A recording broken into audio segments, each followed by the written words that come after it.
Бәйгенең гаилә елында үткәрелүе бигрәк тә игътибарга лаек, чөнки бала иңлек гаиләдә туган телендә сөйләшергә өйрәнә, аның гореф-гадәтләре белән таныша.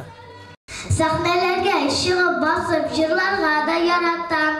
Әниемнән күчкән сәләт оста итеп җырлый-җырлый авызыма каратам. Бу елны инде без 40-45 бала катнашты. Сойлап аю турында финалга инде 14 бала үтте.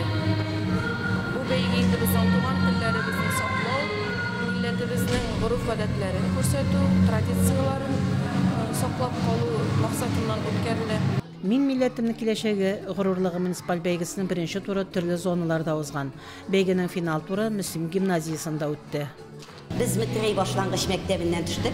Gali Ahmetov Rayaz Ruslan'ın alып düştüm. Ol bizden mektepte 2. sınıf okuyucusu.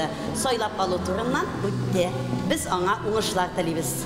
Сәхнәгә менгән һәр бала, һәр гаилә үз милләтенең телен, аның матурлыгын тәкъдим итте.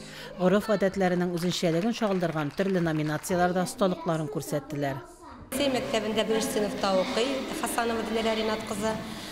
Бик каты әзерләндек, җырлар, шигырьләр, биюләр күрсәтергә дип өметләнәбез, Алла бирсә. Уңышлар телибез кызыбызга. Һәр баланың чыгышы үзенчә матур, эчтәлекле һәм кызыклы иде.